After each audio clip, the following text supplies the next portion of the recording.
बचपन। बच्चे कहानी सुनना क्यों पसंद करते हैं? नानी या दादी को इतनी अधिक कहानियां कैसे याद रहती होगी? तो इस पाठ की लेखिका है कृष्ण सोबती जी। तो शुरू करते हैं इस पाठ को। मैं तुम्हें अपने बचपन की ओर ले जाऊंगी। मैं तुमसे कुछ इतनी बड़ी हूं कि तुम्हारी दादी भी हो सकती हूँ और नानी भी, बड़ी बुआ भी और बड़ी मौसी भी। परिवार में मुझे सभी लोग जीजी कहकर ही पुकारते हैं। हाँ, मैं इन दिनों कुछ बड़ा बड़ा यानी उम्र में सयाना महसूस करने लगी हूँ। शायद इसलिए कि पिछली शताब्दी में पैदा हुई थी। मेरे पहनने ओढ़ने में भी काफी बदलाव आए हैं। पहले मैं रंग बिरंगे कपड़े पहनती रही हूँ, जैसे नीला, जामुनी, ग्रे, काला, चॉकलेटी। अब मन कुछ ऐसा करता है कि सफेद पहनो, गहरे नहीं, हल्के रंग। मैंने पिछले दशकों में तरह तरह की पोशाकें पहनी हैं। पहले फ्रॉक, फिर निकरवॉकर, स्कर्ट, लहंगे, गरारे और अब चूड़ीदार और घेरदार कुर्ते। बचपन के कुछ फ्रॉक तो मुझे अब तक याद है। हल्की नीली और पीली दाढ़ी वाला फ्रॉक, गोल कॉलर और बाजू पर भी गोल कफ, एक हल्के गुलाबी रंग का बारीक चुन्नटों वाला घेरदार फ्रॉक, नीचे गुलाबी रंग की फ्रिल। उन दिनों फ्रॉक के ऊपर की जेब में रुमाल और बालों के इतराते रंग बिरंगे रिबन का चलन था। लेमन कलर का बड़े प्लेटों वाला गर्म फ्रॉक जिसके नीचे फर टकी थी। 2 ट्यूनिक भी याद है, एक चॉकलेट रंग का और अंदर की कोटी प्याजी, दूसरा ग्रे और उसके साथ सफेद कोटी। मुझे अपने मोजे और स्टॉकिंग भी याद है।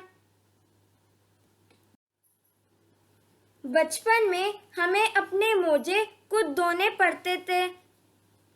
वह नौकर या नौकरानी को नहीं दिया जा सकते थे। इसकी सख्त मनाही थी। हम बच्चे इतवार की सुबह इसी में लगाते। धो लेने के बाद अपने अपने जूते पॉलिश करके चमकाते। जब जूते कपड़े या ब्रश से रगड़ते तो पॉलिश की चमक उभरने लगती। सर्वर मुझे आज भी बूट पॉलिश करना अच्छा लगता है। हालांकि अब नई नई किस्म के शू आ चुके हैं। कहना होगा कि ये पहले से ही कहीं ज्यादा आरामदेह हैं। हमें जब नए जूते मिलते उसके साथ ही चालों का इलाज शुरू हो जाता। जब कभी लंबी सैर पर निकलते अपने पास रुई जरूर रखते। जूता लगा तो रुई मोजे के अंदर।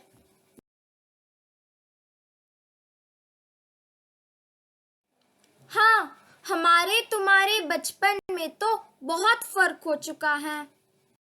हर शनिचर को हमें ऑलिव ऑयल या कैस्टर ऑयल पीना पड़ता। यह एक मुश्किल काम था।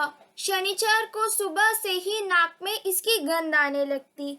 छोटे शीशे के गिलास जिन पर टी खुराक के लिए निशान पड़े रहते, उन्हें देखते ही मितली होने लगती। मुझे आज भी लगता है कि अगर हम न भी पीते वो शनिवारी दवा तो कुछ ज्यादा बिगड़ने वाला नहीं था, सेहत ठीक ही रहती। तुम्हें बताऊंगी कि हमारे समय और तुम्हारे समय में कितनी दूरी हो चुकी है। यह तक कि बचपन की दिलचस्पियां भी बदल गई हैं। याद रहे, उन दिनों कुछ घरों में ग्रामोफोन थे, रेडियो और टेलीविजन नहीं थे। हमारी बचपन की कुल्फी आइसक्रीम हो गई है। कचौरी, समोसा और पैटीज में बदल गया है। शहतूत और फालसे और खसखस के शरबत कोक पेप्सी में। उन दिनों कोक नहीं, लेमनेड, विम्टो मिलती थी। शिमला और नई दिल्ली में बड़े हुए बच्चों को वेंगर्स और डेविको रेस्टोरेंट की चॉकलेट और पेस्ट्री मज़ा देने वाली होती। हम भाई बहनों की ड्यूटी लगती शिमला मॉल से ब्राउन ब्रेड लाने की। हमारा घर मॉल से ज़्यादा दूर नहीं था। एक छोटी सी चढ़ाई और गिरजा मैदान पहुंच जाते। वहां से एक उतराई उतरते और मॉल पर। कन्फेक्शनरी काउंटर पर तरह तरह की पेस्ट्री और चॉकलेट की खुशबू मनभावनी। हमें हफ्ते में एक बार चॉकलेट खरीदने की छूट थी। सबसे ज़्यादा मेरे पास ही चॉकलेट टॉफ़ी का स्टॉक रहता। मैं चॉकलेट लेकर कड़े कड़े कभी ना खाती। घर लौटकर साइड बोर्ड पर रख देती और रात के खाने के बाद बिस्तर में लेटकर मज़ा ले खाती। शिमला के काफल भी बहुत याद आते हैं। खट्टे मीठे, कुछ एकदम लाल, कुछ गुलाबी, रसबेरी, कसमल, सोचकर ही मुंह में पानी भर आए। चestnut एक और गजब की चीज़, आग में भुने जाते और फिर छिलके उतारकर मुंह में। चने जोर गरम और अनारदाने का चूर्ण। हाँ, चने जोर गरम की पुड़िया जो तपती वह अब भी नजर आती हैं।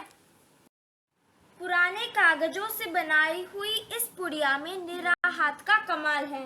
नीचे से तिरछी लपेटते हुए ऊपर से इतनी चौड़ी कि चने आसानी से हथेली पर पहुंच जाए। एक वक्त था जब फिल्म का गाना चना जोर गरम बाबू में लाया मजेदार। चना जोर गरम उन दिनों स्कूल के हर बच्चे को आता था। कुछ बच्चे पुड़िया पर तेज मसाला बुरकवाते। पूरा गिरजा मैदान घूमने तक यह पुड़िया चलती। एक एक चना पापड़ी मुंह में डालने और कदम उठाने में एक कासी लय रफ्तार थी।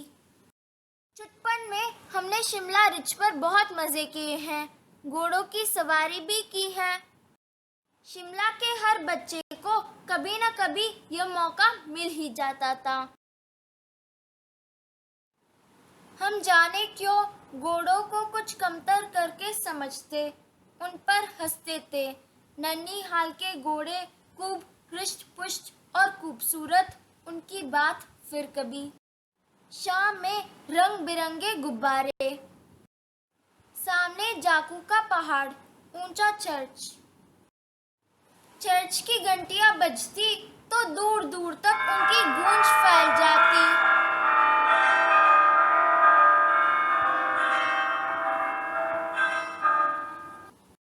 लगता इसके संगीत से प्रभु यीशु स्वयं कुछ कह रहे हैं।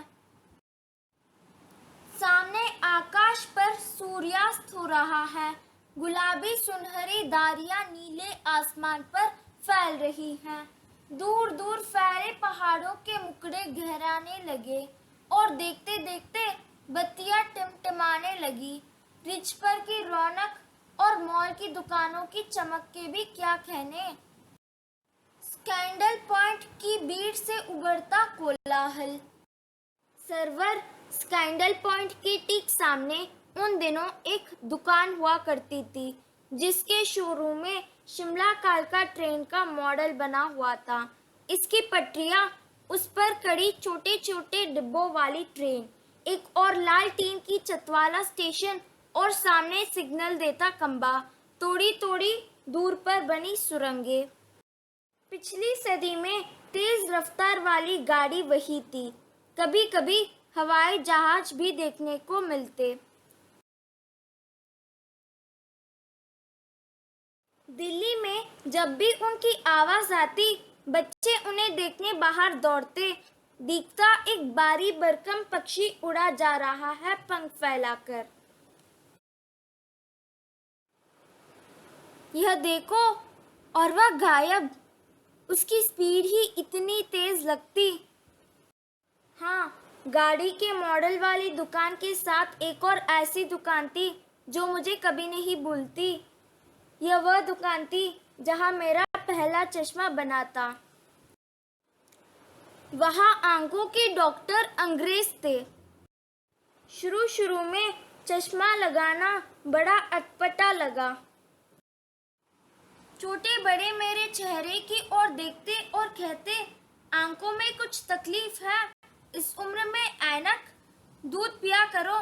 मैं डॉक्टर साहब का कहा दौरा देती, कुछ देर पहनोगी तो ऐनक उतर जाएगी।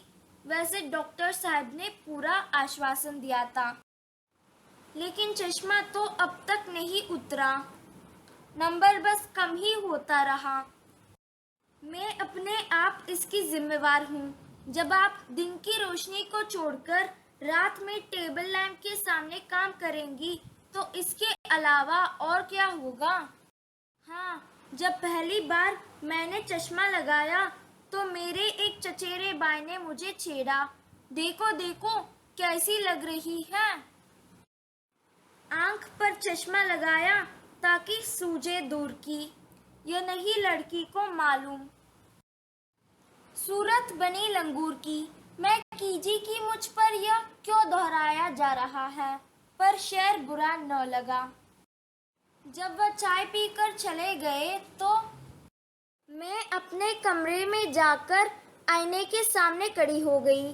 कई बार अपने को देखा, ऐनक उतारी, फिर पहनी, फिर उतारी, देखती रही। सूरत बनी लंगूर की, नहीं नहीं नहीं, हाँ हाँ हाँ। मैंने अपने छोटे बाल का टोपा उठाकर सिर पर रखा। कुछ अजीब लगा, अच्छा भी और मजाकिया भी। तब की बात थी, अब तो चेहरे के साथ घुल मिल गया है चश्मा। जब कभी उतरा हुआ होता है तो चेहरा काली काली लगने लगता है। याद आ गया वह टोपा, काली फ्रेम का चश्मा और लंगूर की सूरत। हाँ, इन दिनों शिमला में मैं सिर पर टोपी लगाना पसंद करती हूँ। मैंने कई रंगों की जमा कर ली है। कहा दुपट्टों का ओढ़ना और कहा सहज सहल सुबीते वाली हिमाचली टोपियाँ। हे गाइस, आपको ये वीडियो पसंद आया तो ज़रूर लाइक कीजिए, शेयर और सब्सक्राइब भी कीजिए और बेल आइकन को दबाना मत भूलिए और कमेंट बॉक्स में ज़रूर बताना कि आपको ये वीडियो कैसा लगा। Thanks for watching.